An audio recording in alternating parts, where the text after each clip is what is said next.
소소한 사랑, 예쁜 사랑도 합니다.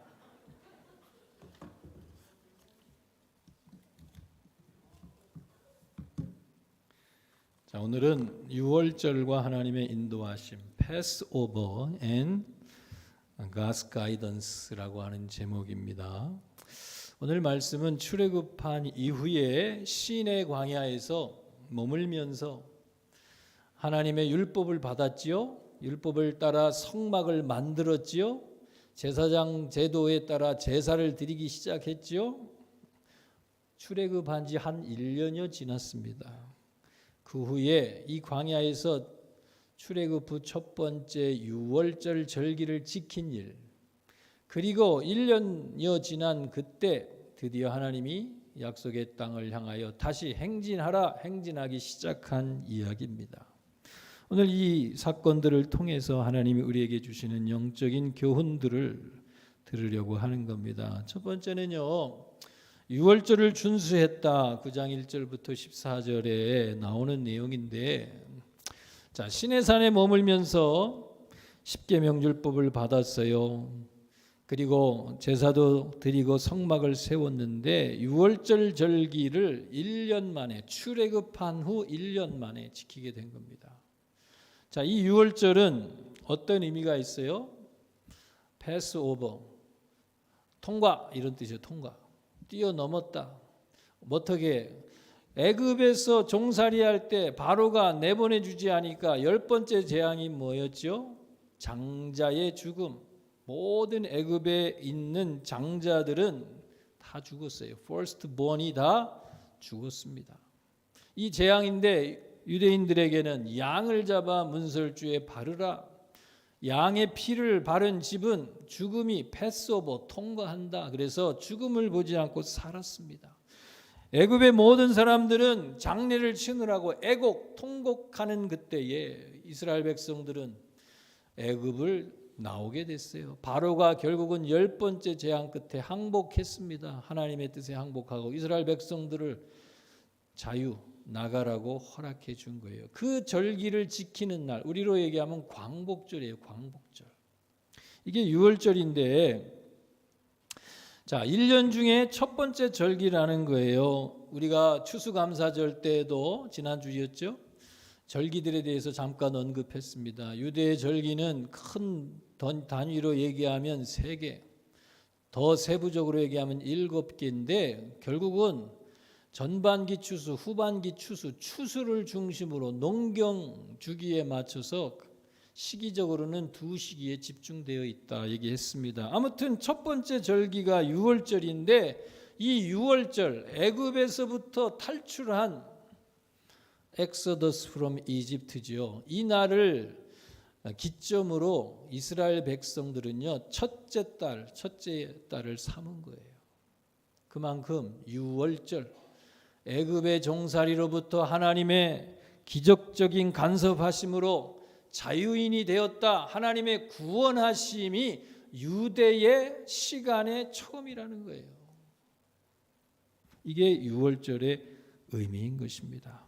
자, 유월절을 지키는데 한번 보세요. 우리가 올 4월에도 3월에도 고난주간을 지키면서 부활절이 오기 전에 고난주간에 목요일 날, 성목요일이죠. 이날이 예수님이 제자들하고 식탁을 마련하면서 성만찬을 제정하시고 발을 씻기시고 그 밤에 잡히고 다음 날 금요일 날 십자가에 달려 죽었는데 이날이 유월절 예비일이라 이날 저녁부터 패스오버가 시작되는 날, 어린 양들이 다 죽임을 당하는 그날 예수님이 십자가에 달렸다는 것을 우리가 기억하면서 유대인들이 유월절 전통을 지키는 유월절 만찬을 우리가 지켰었어요.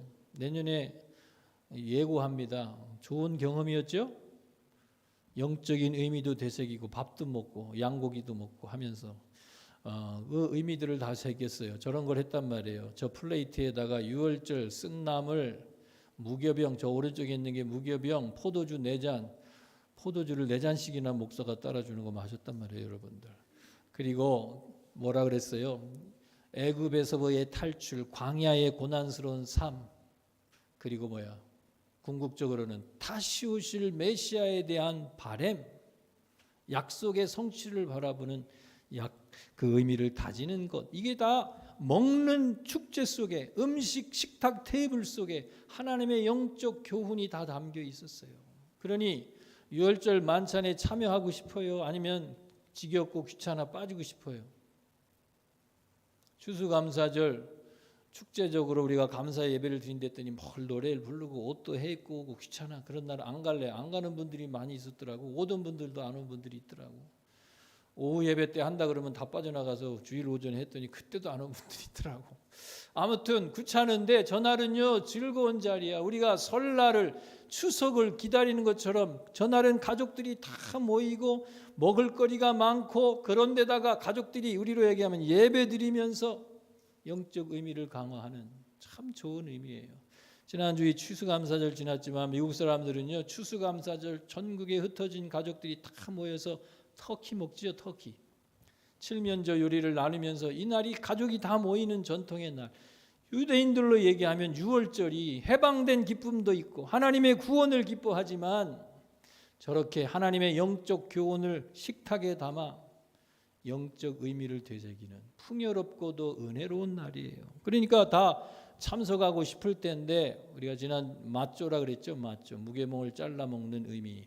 자, 그렇게 했었어요. 근데 오늘 질문이 뭐냐면, 저런 좋은 축제의 자리에 부정케 된 자들, 우리가 민수기 5장을 얘기할 때 출혈이 있는 자들, 유출병자들, 그 다음에 나병 환자, 사체에 접촉한 자들은 부정케 된 자들이 이들은 진 밖으로 내보내라. 왜? 거룩한 공동체를 지키기 위하여 하나님이 그렇게 얘기했던 것을 얘기했었습니다. 그러니까 사체에 접촉함으로 인하여 부정케 됐는데 그래도 유월절 만찬에 참여하고 싶어요. 좋은 절기이기 때문에, 은혜로운 절기이기 때문에. 그런데 그런 규정에 의하면 같이 어울릴 수가 없잖아요. 그래서 질문을 한 겁니다. 사체를 만져 부정케 된 자들도 유월절 만찬을 참여할 수 있나요? 먹을 수 있나요?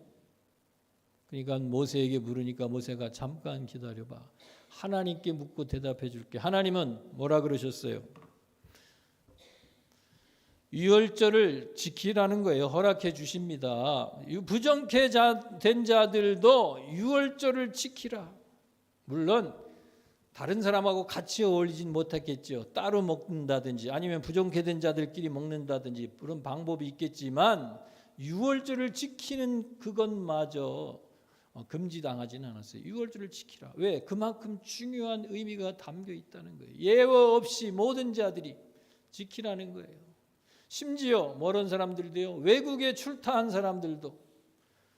그러면 가족들하고 어울리지 못하잖아요. 유월절 만찬은 가족들이 한 테이블에 먹으면서 이 커뮤니언을 나눈 겁니다. 성찬을 쉽게 얘기하면 거기에 스피리추얼한 유니티와 펠로우십이 생기는 거예요. 그러니까 여러분, 유월절 만찬을 온라인으로만 할 수 있어요? 모여야 되고요. 같이 먹는 게 있어야 되고 실제적이고 물리적인 교류가 있어야 은혜가 나누어진다는 거예요. 그래서 우리가 주일날도 모이는 거예요. 온라인 예배로만은 안 되는 어떤 영적 의미가 게더링, 커뮤니티에 있는 겁니다. 그리고 예배가 마치면 성도들이 같이 먹는 이 만찬은 유월절 식탁과 같이 성도들이 먹음으로 뭔가 하나 되는 유니티가 생기는 이 커뮤니티의 특성이 살아나는 거예요. 그런 밥 먹는 일도 가능하면 지켜주시고요. 자꾸 나는 안 먹어도 돼 그러고 빠지지 마시고요. 모든 게 펠로우십을 나누는 가운데 영적인 의미도 교류되는 것이에요. 자, 아무튼 부정케 된 자들도 참석해라. 심지어 유월절을 지키지 않는 자는 그 백성 중에서 끊어질 것이다. 나가 있지도 않고 부정케 되지도 않았는데 유월절을 빠지려고 들어? 그런 자들은 뭐라고요? 그 백성 중에서 끊어질 것이다. 이 말은 다른 말로 얘기하면 하나님 백성 아니라는 거예요. 그들은 내 백성 아니다. 반드시 유월절을 지켜야 된다는 거예요. 지킴으로 누려지는 영적 의미가 있기 때문에 그걸 소홀히 여기지 말라는 거예요. 하나님께서 그렇게까지 말씀하신 겁니다. 그러니까는 유월절을 준수하는 것은요, 하나님의 백성이라고 하는 정체성에 있어서 빠질 수 없는 핵심 요소다. 신앙의 트래디션들, 절기들을 같이 교류하고요, 또는 더 좁게는 매주일 예배를 같이 드리고요 하는 이런 의미들이 가벼운 게 아니라는 거예요. 힘들고 어려도 지켜나가는 의미가 있다는 거예요. 이걸 말씀하고 있는 것입니다. 자, 이것은 뭐라 그러냐면요, 유월절이 뭐라 그랬어요?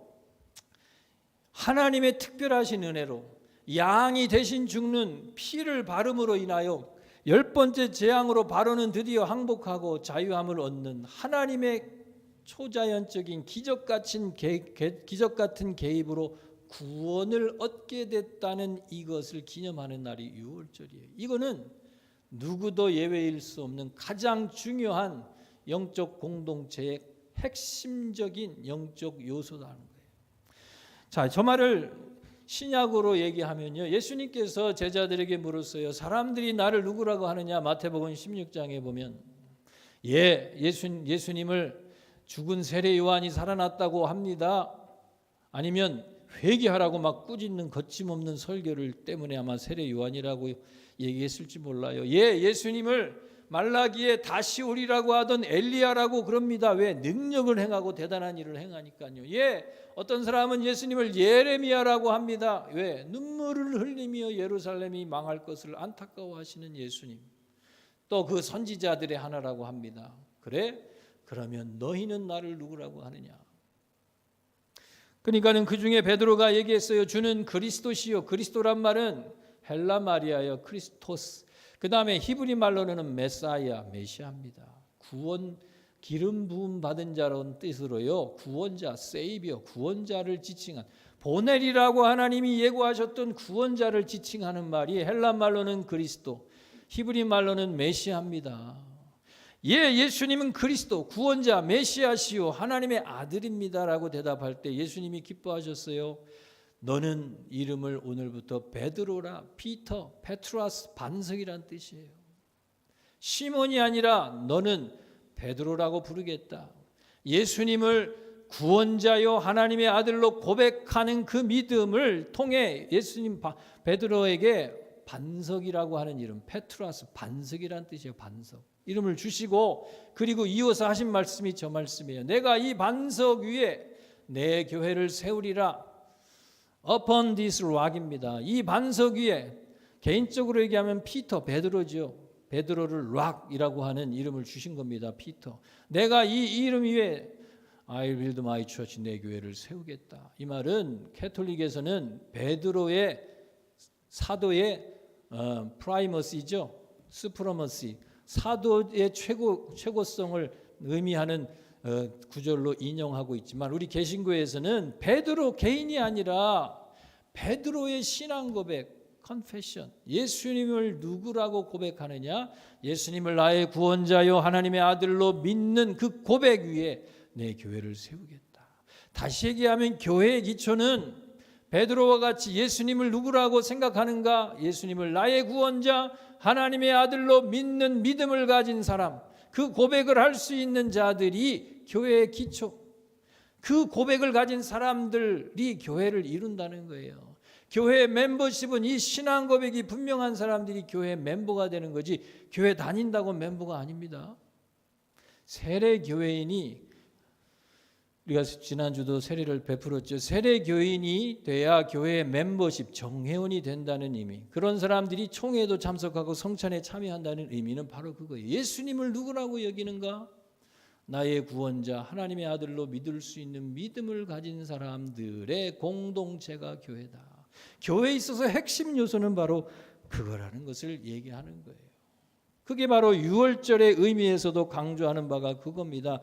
하나님의 구원하심의 은총을 경험했어요. 뭘 통해? 어린 양의 희생을 통해, 십자가에 달린 예수 그리스도의 대신 죽음, 희생을 통해 내가 죄로부터 사함받아 구원받았다는 이 확신이, 그건 꼭 지켜야 할, 그 의미를 꼭 되새겨야 할 교회 또는 성도의 핵심이다. 우리 신앙의 근본이라고 하는 것을 이걸 통해 말씀하고 있는 것이에요. 그 다음에는요, 하나님께서 그러자 또 다른 질문이 나와요. 그러면 이방인들 중에서도 유월절을 지키고자 하는 사람은 어떻게 할까요? 이걸 이제 질문합니다. 이방인 중에서 잘 보세요. 이방인 중에서는 이방인들 중에서도 유월절을 지키고자 하는 사람은 어떻게 할까요? 한마디로 얘기하면 뭐예요? 저거는 개종을 하는 거예요. 이방인이지만 나는 하나님을 믿는 신앙으로 개종하고 싶다. 귀화하겠다는 거예요. 유대교로 귀화하여 유대 신앙을 받아들이겠다. 그러면 아브라함의 혈통만 유대인이 되는 게 아니에요. 구약 시대에도 하나님은 믿고자 하는 자들을 받아주셨어요. 자, 그러면 어떻게 해야 돼? 그들에게도 유월절을 지키도록 허락해 주라는 거예요. 그런데 어떻게 하라고요? 유월절의 율례대로 지켜 행하라. 9장 14절에. 이방인들 중에도 유대교로 귀화하고 하나님을 섬기는 신앙을 따르고 그런 사람들에게는 유월절 만찬을 그들도 식탁을 마련하여 참여할 기회를 주지만 멋대로 마음대로 내 편한 대로 하는 게 아니라 율례대로 행하도록 해라. 이 말은 뭐냐면요, 우리 다른 종교를 믿다가요, 다른 신앙을 갖고 있다가 뒤늦게 예수 믿는 사람들도 있어요. 오늘날로 얘기하면 불교를 40년, 50년 평생 믿었는데 어떻게 하다가 복음을 받고 믿게 됐어요. 그러면 교회 오는 첫날 어떻게 해요? 저 문에서 문을 열고 삼배합니다. 삼배. 왜? 부처님 앞에 가면 삼배를 해요. 삼배를 왜 하는가 물어봤더니 저는 불교 신앙이 경험이 없기 때문에 찾아봤더니 부처님께 한번 절을 하고 그 다음에 모든 중생들도 나에게 스승이에요. 한번 절을 하고 그 다음에 모든 자연 만물들도 은혜고 그래서 삼배를 한대. 삼배. 그러니까 절에 들어와서 삼배를 하더라고. 그렇게. 이건 뭐냐면 재밌는 단적인 예인데 내가 믿던 신앙의 습관과 의미를요, 그 의미를 깊이 생각해 볼 것도 없이 그냥 형식적인 모양에서 그렇게 믿어야 될 걸로 생각하는 거예요. 오늘 우리 신앙도 그렇다는 거예요. 그런데 그렇게 되면 뭐가 돼요? 혼합주의, 변질, 하나님이 원하시는 바대로가 아닌 내 마음대로의 신앙이 되어버리기 때문에 믿는 것은 다 허용해 주지만 하나님이 제정하신 이 유월절의 규정대로 지키도록 지도해 주라는 거예요. 신앙의 의미를 타협할 수는 없다는 겁니다. 이게 오늘 두 번째 이야기인 것입니다. 그래서 오늘날 이 유월절 규정을 통해서 우리에게 주시는 교훈들을 좀 잘 지켜 행해야 될 것입니다. 그리스도인들은요, 이런 절기나 또 한 주마다 있는 예배나 월상 예배나 이런 예배에 세팅된 제도일 수도 있고 규정일 수도 있죠. 피곤해하지 마시고요. 그거는 우리의 구원의 은총을 항상 새롭게 하고 우리의 신앙을 강화하기 위한 좋은 신앙의 장치로서 하나님이 만드신 거예요. 그런 게 없으면 우리는 게을러지고요, 잊어버리기 때문에. 그래서 내가 지켜야 할 것들을 지켜나가는 예배의 습관, 경건의 습관을요 소홀히 여기지 마시고 그 의미들을 늘 추구하시고요, 그리고 그것들을 통해 은혜를 누려가시는 우리 모두가 되기를 축복합니다.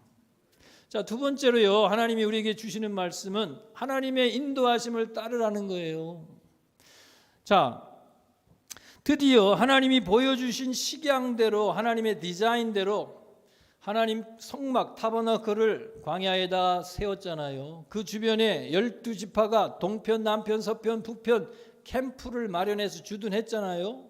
그런데 지금 시내산에서 법궤를 받고 율법을 받고 성막을 짓느라고 몇 달, 적어도 한 1년 가까이 시내산 부근에서 머물렀단 말이에요. 그리고 하나님의 불기둥과 구름기둥이 성막 위에 이렇게 덮어 있었단 말이에요.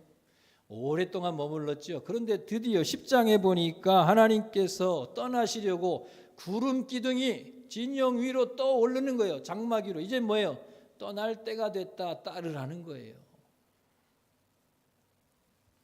그러면 자, 얼마나 오래됐어요? 신났겠어요? 신나지 않았겠어요? 1년 동안이나 시내산 부근에서 매일 살려니까 지겹죠? 새로운 데 보고 싶고 빨리 약속의 땅에 가고 싶고 신나갖고 야, 드디어 하나님께서 가실래나 보다 따르자 그러고 막 따라 나서려고 신났을 거예요. 원래 사람이란 새로운 걸 보고 싶고 안 본 거 경험해보고 그래서 여행들 가는 거 아니에요. 집 떠나면 고생이라고요. 여행도 하루 이틀 지나면 신나던 게 어떻게 해요? 피곤해지고 힘들어지지만 집에 돌아와서 뭐라 그래요? 내 집이 제일 좋다. 그렇다고 여행 또 안 가요? 얼마 지나면 또 좀이 쑤셔. 옛날 고생했는 거 알면서도 또 가고 싶어. 인간이 원래 그런 거예요. 호기심이.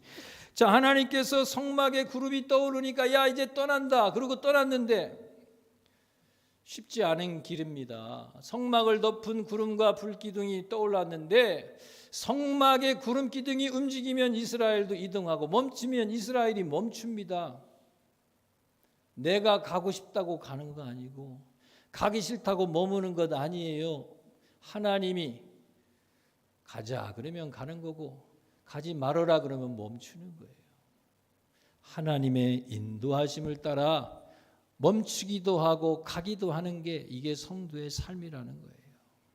자, 어떤 때는 오래 머물고 싶고요. 어떤 때는요. 하루만이라도요. 다시 이동해야 돼요. 지금 1년여 머물었는데 가고 싶었는데도 못 갔을지 몰라요. 하나님이 가자 그러니까 가고 어떤 날은 하루 종일 걸어서 캠프를 쳤는데 여기서 좀 며칠 쉬고 새 힘을 얻고 좀 구경도 하다 가면 좋은데 그 다음날 빨리 보따리 싸라 떠난다 그러면 얼마나 지치고 힘들어요. 그래도 가야 되는 거예요. 내 마음대로 하지 못한다. 이게 하나님의 인도하심이에요. 민수기 10장에 보면 시내 광야를 떠나서 여러분 지도를 보세요. 삼각형으로 된 데가 이집트의 북쪽 나일강 저 북쪽입니다. 거기서부터 어떻게 해요? 떠나라 그러니까 밑에 내려와서 홍해를 건너서 시나이 반도를 따라 지금 동그랗게 된 데가 시내산 지역이에요. 시내산 지역. 동그랗게 된 데가 시내산이 있어요. 지금 거기서 머물렀던 겁니다. 떠나자 그러고 어디로 가셨어요? 별표 있는데 거기가 바란 광야예요. 바란 광야. 저기까지 이동한 겁니다. 그런데 저 시내산에서 바란 광야까지가 몇 킬로예요? 160킬로가 된대. 160킬로. 아주 먼 건 아니죠. 요즘은 차 타면 그냥 하루면 휘딱 갈 수도 있어요. 그런데 여러분 시내산에서 바란강야까지 가려면 옛날에는 어때요? 우리가 어른들이 하루에 한 1시간에 4km 걸으면 보통 걸음이에요. 그러면 8시간 걸으면 48, 32, 30km 하루 종일 걸으면 30km 가는 건데 자 짐보따리 텐트 다 메고 애들 데리고 그리고는 가축들을 몰고 그리고 수많은 사람들이 엉켜서 가려면 그렇게 못 가지요. 하루에 10km, 20km 가기 쉽지 않았을 겁니다. 그러면 시내산에서 바란강야까지 가려면은 1주도 걸리고 2주도 걸리고 한참 가야 되는데 하나님께서 시내를 떠나더니 바란까지 가십니다. 처음에는 신났는데 하루 지나고 이틀 지나면 아유 좀 쉬었다 가면 좋은데 2, 3일 머물고 좀 힘을 얻고 가면 좋은데 계속 가자 그러면 어떻게 하실 거예요? 쉬지도 않고 그냥 바란강야까지 가시자 그러면 어떻게 할 거예요? 하나님 마음대로라는 거예요. 내가 힘들다고 안 가고 내가 갈만하다고 더 가는 게 아니라 하나님이 이끄시는 대로 가는 게 성도의 삶이다. 하나님의 백성들은 자신들이 머물고 싶다고 머물고 떠나고 싶다고 떠날 수 없다. 하나님이 원하실 때 하나님이 이끄시는 대로 머물든지 가든지 하는 게 성도의 삶이라고 하는 것을 오늘 저 불기둥과 구름기둥을 통해 우리에게 말씀하고 계시는 거예요. 자, 어떤 사람은 힘들어도 가야 됩니다. 가고 싶어도 막으시면 머물러야 해요. 자, 그런데요, 저 부분에 시내산에서 일어나 이제 바란 쪽을 향하여 걸어갈 때쯤 돼서요, 모세의 처가 식구들은 미디안 족속이라고도 하고 겐 족속이라도 하죠. 모세가 광야로 에집트 왕자에서 도망해서 살 때 양치던 이 광야 바로 저기에서 자기 와이프를 만난 거예요. 그 장인에게 목동을 치고 광야를 누비던 것을 전수받은 게 바로 이 처가 식구들을 통해서예요. 그러니까 모세가 장인의 식구 여기 보면은 장인의 아들 호밥이라고 하는 인물로 나오는데 처가댁 식구들은 저 광야 생활의 전문가입니다. 광야의 전문가 베두인이에요. 베두인. 광야에서 텐트 치고 목축을 하며 이동하며 살던 그 사람들, 저 광야길에는 아주 전문가들이에요. 그러니까 모세가 당신들도 우리와 함께 가자고 청하는 겁니다. 갔는지 안 갔는지 뭐 구체적인 얘기는 안 나와요. 아마 모세의 생각은 처가의 식구들이 가면 길들을 안내해주고 좋은 길을 찾아서 편안하게 갈 수 있는데 도움이 되겠지. 그런데 하나님의 말씀은 그들의 장인 루엘 또는 이드로가 인도해줬다, 처남 호밥이 뭐 좋은 물을 찾았다, 이런 얘기 하나도 안 나와요. 뭐라고 나와요? 하나님의 언약궤가 그 3일 길에 앞서가며 그들의 쉴 곳을 찾았다. 하나님의 언약궤가 그들이 쉴 곳을 찾으셨다는 거예요. 하나님이 가자고 할 때 떠나고 머물라고 할 때 머물 때 하나님께서 좋은 곳, 물 있는 곳으로 이끄셔서 먹게 하시는 거예요. 다시 말하면 뭐예요? 우리 성도들은 스페셜리스트를 의지하는 게 아니에요. 전문가의 의견이 필요한 게 아니에요. 또 어떨 때는 처가 식구들의 도움이 필요한 게 아니에요. 누구를? 하나님을 의지해서 가는 것이고 하나님이 믿음으로 따라가는 성도의 삶을 이끄신다. 이것을 우리에게 말해주고 있는 거예요. 자, 그래서 모세가 어떻게 기도했어요? 저렇게 떠날 때와 머물 때 기도를 했습니다. 다 같이 한번 읽어봅시다. 시작. 여호와여 일어나사 주의 대적들을 흩으시고 주를 미워하는 자가 주 앞에서 도망하게 하소서. 이건 뭐예요? 길을 떠날 때 하나님 일어나셔서 우리 앞서서 저 원수들을 좀 잠잠케 하시고 길을 평탄케 하시고 시험과 환난을 방지하도록 선한 길로 우리를 인도하시고 보호해달라는 기도지요. 그리고는 머물 때는 다 같이 시작. 여호와여 이스라엘 종족들에게로 돌아오소서. 주님도 우리와 같이 이곳에 같이 머무시고 우리 캠프 가운데 같이 임마누엘 함께 하시오 주십시오. 그래서 주님이 지켜달라는 거예요. 이게 모세의 기도인 겁니다. 왜? 가족도 처가도 백도 전문가도 의지할 수가 없어요. 하나님이 이끄시는 길로 가는데 하나님께 우리는 부르짖고 기도해야 돼요. 하나님을 의지하는 신앙. 그래서 우리 성도들이 무슨 일이든 항상 예배나 기도로 시작하고 마무리하는 것은 하나님을 경외하는 신앙인의 좋은 태도입니다.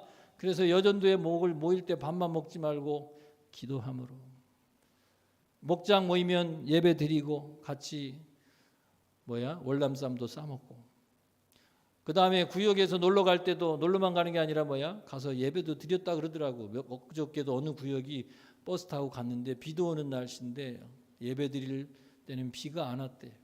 그 예배를 드렸대요. 그리고 오고 가면 항상 감사하고 마무리로 기도하고. 이거는 성도들의 좋은 뭐예요? 하나님의 인도하심을 구하는, 그게 신앙의 표현이에요. 모든 일을 하나님께 의뢰하고 주님의 인도하심을 구하는 믿음의 고백이 우리 모든 성도의 삶에도 항상 있기를 축복합니다. 자, 마지막으로, 그래서 너는 마음을 다하여 여호와를 의뢰하고 내 명철을 의지하지 말라. 너는 범사에 그를 인정하라. 그리하면 내 길을 지도하시리라. 하나님의 약속이에요. 하나님을 의지하는 자들을 하나님께서 지도하시고 인도해 주시기를 축복합니다. 그 약속을 경험하시기를 축원합니다. 자, 하나님께서 이스라엘 백성들에게 떠나고 머물 때를 알리실 때 첫 번째는 뭐를 통해? 불기둥과 구름기둥을 보면 돼요.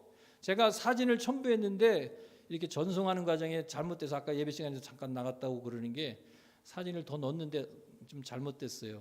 자, 어떻게 해요?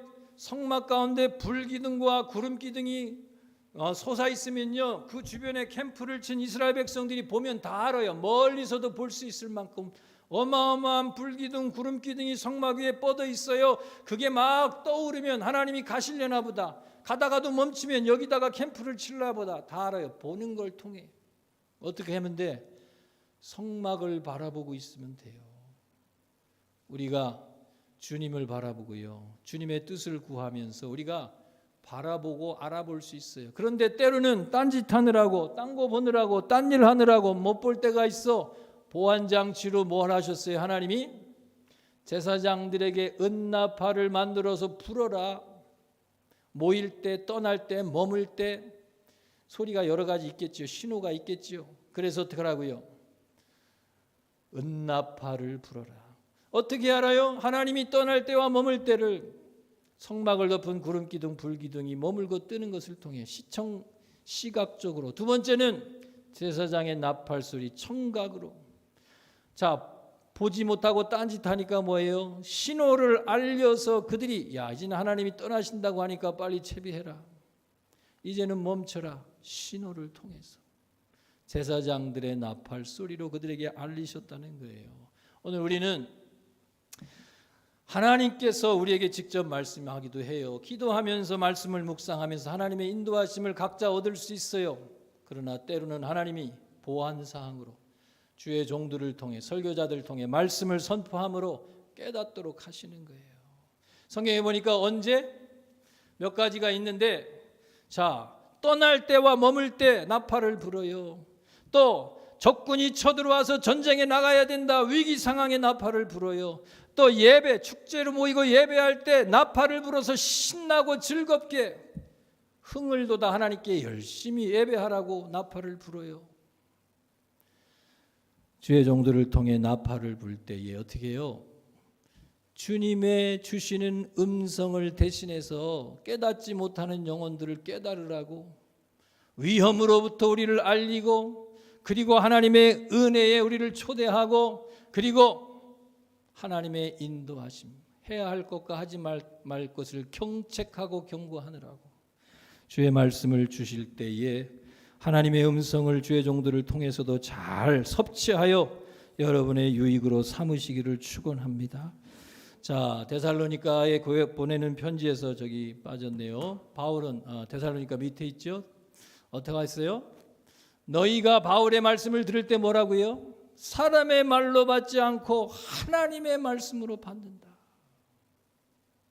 그것이 너희에게 유익하게 했다는 거예요. 그게 유익을 준다. 오늘 여러분 하나님이 세우신 종들을 통한 말씀을요 겸손하게 들으시고 내가 놓치는 하나님의 신호를 더 잘 깨닫게 주시는구나. 인도하고 경책하고 축복하는 주의 음성으로 들어 내 영의 유익으로 삼는 여러분들이 되시기를 축원합니다. 오늘도 하나님이 주신 유월절 꼭 지켜야 할 것들을 지키고 그리고 하나님의 인도하심을 따라 여러분의 삶이 안전하고 평강의 길로 나아갈 수 있기를 축복합니다. 기도합니다. 하나님 아버지 깨닫는 영을 주시고 하나님이 우리에게 말씀하실 때 영적 신호를 주실 때 깨달아 앉는 자 되게 하시고 내 필요, 내 욕심, 내 욕구가 아니라 주님의 인도하심을 따라가는 하나님의 백성이 되게 하옵소서.